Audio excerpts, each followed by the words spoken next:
The company that owned the helicopter that crashed, killing Kobe Bryant, his daughter, and 7 others, is trying to shift some of the blame to air traffic controllers. Experts have told NBC4's I-Team it's an unusual legal move with little chance of success in court. Investigative reporter Eric Leonard explains. The cross-complaint filed by the aircraft owner, Island Express Helicopters, was aimed at 2 government employees who may very well have immunity from being sued. And it was filed in state court, where federal agencies typically cannot be sued. So it looks like they're trying to change the narrative. The aircraft company is trying to change the narrative here. They're trying to look for somebody else to blame. Attorney Bryant says it would be difficult to successfully sue the air traffic controllers or the FAA without going to federal court, then reaching a very high bar to show evidence the agency was directly responsible, that the pilot was following instructions to the letter. That's equally difficult to prove.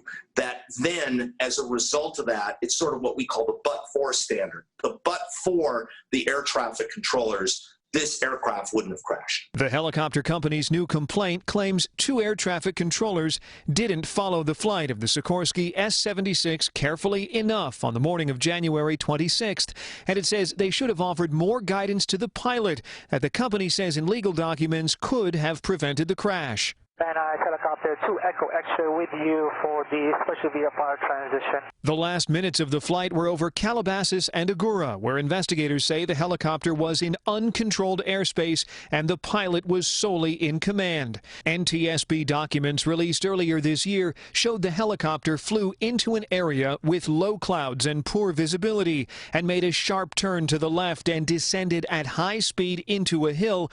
After pilot Ara Zobayan radioed, he planned to try to climb through clouds to find better visibility. The NTSB showed so far, crash investigators have found no evidence the engines or aircraft malfunctioned. Kobe Bryant, his 13-year-old daughter Gianna, and 7 others were killed. Most of their families have filed lawsuits against Island Express Helicopters, and Cabatech says that part of the litigation is fairly simple. Frankly, the case right now for the families of the victims is very straightforward. None of those passengers did anything wrong, and the aircraft crashed and killed them. So there's almost certain liability. It's a question of how much, not if.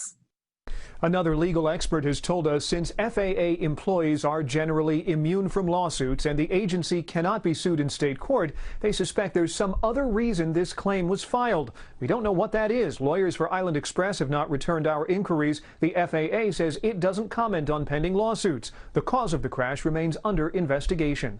I'm investigative reporter Eric Leonard, NBC4 News.